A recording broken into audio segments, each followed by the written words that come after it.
जी बिस्मिल्लाहिर्रहमानिर्रहीम। प्यारे बच्चों, तो आज हमने जो नेक्स्ट चीज़ डिस्कस करनी थी, आज हमने न्यूमेरिकल्स करने हैं, न्यूमेरिकल प्रॉब्लम्स।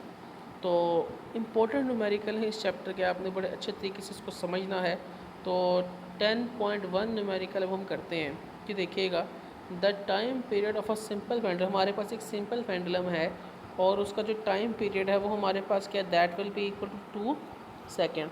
और वो क्या कहता है, आपने इसकी लेंथ फाइंड आउट करनी है सिंपल पेंडुलम किसके ऊपर, अर्थ के ऊपर, और आपने लेंथ फाइंड आउट करनी है किसके ऊपर, मून के ऊपर। दो लेंथ फाइंड आउट करनी है आपने सिंपल पेंडुलम की, आपने मून के ऊपर भी फाइंड आउट करनी है और आपने अर्थ के ऊपर भी फाइंड आउट करनी है। और वो ये कहता है कि हमारे पास जो ग्रेविटी अलोंग मून है वो 6 टाइम कम है किसके लिहाज से, अर्थ के लिहाज से। वो हम देखेंगे बाद में करते हैं उसके बाद। और जो ग्रेविटी है वो अर्थ की कितनी हमारे पास 10 मीटर पर सेकेंड स्क्वायर है, ये आपने पढ़ी हुई है। अच्छा, अब आपने यहाँ पर नेक्स्ट चीज़ जो हम करेंगे, आपने यहाँ देखना है हमारे पास जो टाइम पीरियड है सोल्यूशन में वो 2 सेकेंड है, और जो ग्रेविटी अलोंग अर्थ है वो हमारे पास ग्रेविटी अलोंग अर्थ कितनी हमारे पास 10 मीटर पर सेकेंड स्क्वायर है। और जो ग्रेविटी अलोंग मून है वो आपने डायरेक्ट वैल्यू याद रखनी है, आपको ये करने की ज़रूरत नहीं है आप लोगों को, बट डायरेक्ट आप वैल्यू याद रखें। वो हमारे पास कितनी 1.67, या आपने चैप्टर 5 में भी आपको अगर याद हो, आप लोगों ने लिखी होगी, याद की होगी चैप्टर 5 ग्रेविटेशन में ना, 9th क्लास में। तो यहाँ पर आप लोगों ने जो चीज़ें फाइंड आउट करनी है, एक length on a pendulum on earth find out करनी है और एक length on a pendulum along moon, ये दो चीज़ें वो आपने फाइंड आउट करनी है। अच्छा जी, तो उसके बाद time period of a simple pendulum, हमारे पास जो टाइम पीरियड है सिंपल पेंडुलम का वो हमारे पास क्या है, आप लोगों को पता है, ये आपने फॉर्मूला पढ़ा हुआ है, that time period will be equal to square root L/G। ठीक है, हमने क्या फाइंड आउट करनी है, हमने फाइंड आउट करनी है लेंथ, और लेंथ आप देखिए किसके अंदर है, स्क्वायर रूट के अंदर है। तो लेंथ जो कि स्क्वायर रूट के अंदर है, स्क्वायर रूट से निकालने के लिए दोनों साइड में हम क्या ले लेंगे, स्क्वायर ले लेंगे। स्क्वायर रूट खत्म करने के लिए हम क्या लेंगे, स्क्वायर। तो आपने देखना है हमने यहाँ पर भी स्क्वायर लेना है और ये सारी वैल्यू पे भी हमने क्या लेना है, स्क्वायर। जब टी का स्क्वायर करेंगे तो हमारे पास क्या आएगा, टी का स्क्वायर। और जब 2 पाई का स्क्वायर करेंगे तो हमारे पास आएगा 4 पाई का स्क्वायर। और ये जो स्क्वायर रूट है हमारे पास, वो स्क्वायर के साथ क्या हो जाएगा, कैंसिल। तो हमारे पास यहाँ आएगा L/G। ठीक है, हमारे पास यहाँ L/G आ जाएगा। अच्छा बेटा, अब हमने यहाँ पर लेंथ फाइंड आउट करनी है अलोंग अर्थ, पहले अर्थ की फाइंड आउट करनी है फिर मून की। तो यहाँ अगर हम लेंथ को सब्जेक्ट बनाएं, ठीक है, लेंथ को अगर हम सब्जेक्ट बनाएंगे, ज़रा देखिएगा, यहाँ पर हमारे पास 4 पाई स्क्वायर इधर मल्टीप्लाई हो रहा है, इधर आके क्या हो जाएगा, डिवाइड, और जी इधर क्या हो रहा है, मल्टीप्लाई, इधर आके क्या डिवाइड, और इधर आके क्या हो जाएगा, मल्टीप्लाई। जब आप इसको सॉल्व करेंगे, वैल्यूज़ को इधर उधर करेंगे, तो हमारे पास लेंथ अलोंग जो अर्थ आएगी वो आप कर लीजिएगा। अब इसको वैल्यूज़ को जब इधर उधर करेंगे तो हमारे पास लेंथ अलोंग जो अर्थ आएगी वो हमारे पास कितनी है, GET स्क्वायर डिवाइडेड बाय 4 पाई का स्क्वायर। तो अब आप लोगों ने जो नेक्स्ट चीज़ देखनी है वो सिंपल, अब हमने करना क्या है, सिंपल इसकी वैल्यू पुट करनी है। GE की वैल्यू आपने 10 पुट कर दी, और T की वैल्यू 2 है, और उसका ऊपर स्क्वायर ले लिया, 4 पाई स्क्वायर वैसे की वैसे उसकी वैल्यूज़ आ गई। जब उसको कैलकुलेटर पर सॉल्व करेंगे तो आपके पास आंसर आएगा 1.02 मीटर।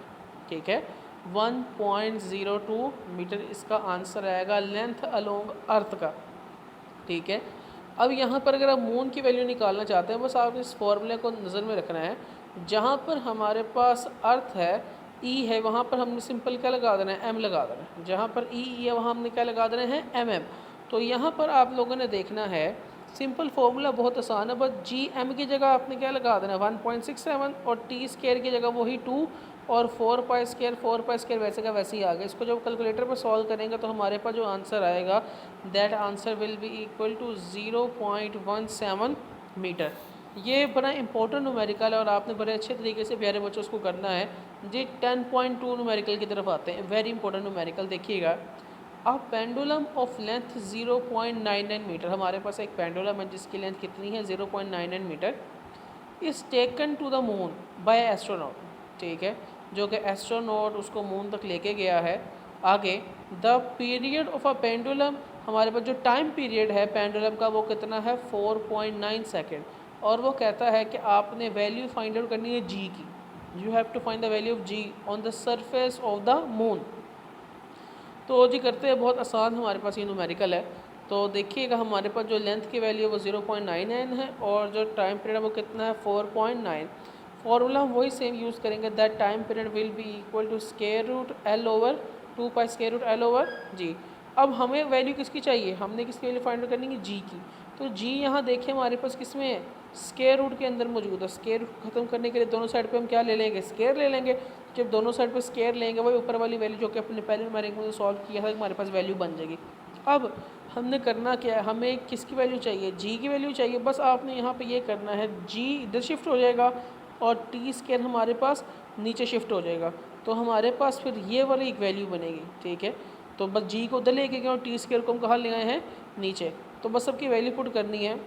4 वैसे का वैसे ही आ गया, पाई की वैल्यू पुट की 4.3.14, एल की वैल्यू उसने दी हुई है कितनी 0.99 और टाइम भी उसने दिया कितने 4.9 का स्केल। इसको जब आप कैलकुलेटर पर सॉल्व करते जाएंगे, ये सॉल्व भी किया हुआ है, इसको जब सॉल्व करेंगे तो आपके पास जो आंसर आएगा that answer will be equal to 1.65 metre. तो बेटा ये आपने बड़े अच्छे तरीके से ये भी न्यूमेरिकल सॉल्व करना है। अच्छा, अब हमने जो नेक्स्ट न्यूमेरिकल की तरफ आना है वो न्यूमेरिकल हमारे पास क्या है जी, आपने टाइम पीरियड्स फाइंड आउट करना, वेरी इंपॉर्टेंट न्यूमेरिकल चैप्टर के न्यूमेरिकल बहुत ज़्यादा इंपॉर्टेंट है।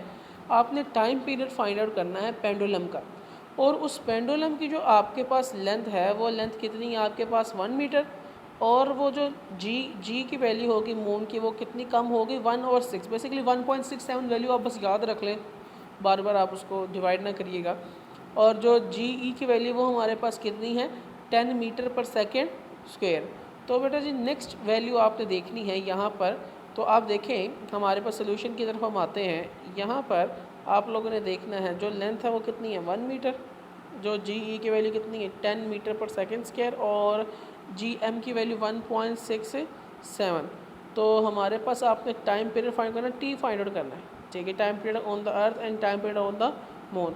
तो यहाँ पर सीधा सीधा जी आपने ये time period on the earth find out करना है, तो टी ई फाइंड आउट करना है। तो देखिए ये टी तो पहले ही दे रहा है, तो यहाँ पे हमें स्केयर लेने की ज़रूरत ही नहीं है, सिर्फ वैल्यूज़ पुट करेंगे और हमारे पास क्या आ जाएंगे, आंसर आ जाएंगे। तो यहाँ पे देखिएगा 2 पाई वैसे का वैसे ही आ गया, और स्केयर रूट वैसे का वैसे ही आ गया। ये एल की जगह हमने क्या लगा दिया 1, और जी की जगह हमने यहाँ पे क्या लगा दिया है 10। अब जब इसको कैलकुलेटर पे सॉल्व करेंगे, simple solve it with calculator, तो हमारे पास जो आंसर आएगा that answer will be equal to 2 second, ठीक है। और हमने अगर time period along moon find out करना है, बस यहाँ पर टी ई की जगह क्या लगा दिया है टी एम, ठीक है, और जी ई की जगह क्या लगा दिया है जी एम। तो हमारे पास जो आंसर इसके ऊपर के वैल्यू पुट करेंगे तो हमारे पास जो आएगा 2 पाई वैसे का वैसे ही, एल की वैल्यू 1 आ गई, जी एम की वैल्यू कितनी आ गई 1.67। इसको जब आप कैलकुलेटर पर सॉल्व करेंगे तो हमारे पास आंसर क्या आएगा, that answer will be equal to 4.9 second. Very important answer प्यारे बच्चों, आप लोगों ने याद रखना है ये जी। अब नेक्स्ट न्यूमेरिकल की तरफ मूव करते हैं। ये न्यूमेरिकल बहुत इंपॉर्टेंट है, दे देखिएगा। A simple pendulum complete one vibration, हमारे पास सिंपल पेंडुलम है, उसको अपनी एक वाइब्रेशन मुकम्मल करता है कितने सेकंड में 2 सेकंड में। और वो कहता है जी हमारे पास जो लेंथ है, जो जी की वैल्यू है, फाइंड द लेंथ, आपने लेंथ फाइंड आउट करनी है, जो जी की वैल्यू वो हमारे पास कितनी है, that will be equal to 10। तो ये वाला जो 10.4 वाला न्यूमेरिकल है, ये हमारे पास ये वाला न्यूमेरिकल है, ये वाला मैं आपको बता देता हूँ, ये वाला सारा ये न्यूमेरिकल दोबारा से रिपीट हुआ है। ये देखिए इसका आंसर क्या है 1.02, ठीक है, और इसका आंसर भी हमारे पास 4 वाले का क्या है 1.02। तो ये वाला न्यूमेरिकल टोटली हमारे पास क्या हुआ, रिपीट हुआ है। वो 2 पार्ट्स में अलग था और ये एक पार्ट में दिया हुआ है। ये न्यूमेरिकल बेटा रिपीट हुआ, तो ऊपर वाले न्यूमेरिकल आपने अच्छे तरीके से उसको देख लेना। अच्छा जी 10.5 इंपॉर्टेंट न्यूमेरिकल जी, देखिएगा हमारे पास if 100 waves pass through a points, तो हमारे पास जो नंबर ऑफ़ वेव्स दी गई हैं वो कितनी दी गई हैं 100, और वो कितने टाइम में पास कर रही हैं 20 सेकंड में पास कर रही हैं। और कहता है आपने फ्रीक्वेंसी फाइंड आउट करनी है, टाइम पीरियड फाइंड आउट करना है वेव का, और हमारे पास जो वेव लेंथ है, ठीक है, लैम्डा, वो कितनी हमारे पास 6 मीटर, और आपने क्या फाइंड आउट करनी है वेव स्पीड। तो 3 चीज़ें फाइंड आउट करनी है, एक आपने फ्रीक्वेंसी फाइंड आउट करनी है, एक टाइम पीरियड फाइंड आउट करना है, और एक आपने क्या फाइंड आउट करना है वेव स्पीड वी फाइंड करना है। तो न्यूमेरिकल की तरफ आते हैं सोल्यूशन की तरफ। तो नंबर ऑफ वेव्स कितनी है 100, और टाइम टेकन हमारे पास कितना है 20 सेकेंड। फ्रीक्वेंसी फाइंड आउट करनी है, अच्छा वेवलेंथ उसने सेंटीमीटर में दिया, मीटर में करने के लिए 100 से क्या करेंगे डिवाइड, तो हमारे पास जो आंसर आएगा that will be equal to 0.6 centimetre. और फ्रीक्वेंसी का फॉर्मूला आपने याद रखना है। फ्रीक्वेंसी की डेफिनेशन क्या है, number of waves passing through a point in 1 second. तो नंबर ऑफ वेव्स ऊपर आ गया और टाइम हमारे पास कहाँ आ गया, नीचे। तो नंबर ऑफ वेव्स उसने कितनी दी हुई है हमें, नंबर ऑफ वेव्स हमारे पास 100 है और टाइम हमारे उसने कितना दिया हुआ है 20। दोनों को डिवाइड करेंगे तो हमारे पास क्या आ गई, फ्रीक्वेंसी। ठीक है। और जो हमारे पास आपने ये वाला फॉर्मूला भी पढ़ा हुआ फ्रीक्वेंसी का, that f will be equal to 1/t। तो अगर टी की वैल्यू निकाली, टी को इधर ले जाओ और एफ़ को इधर ले आओ, ऊपर नीचे ले हैं, तो हमारे पास T will be equal to 1/f। ठीक है।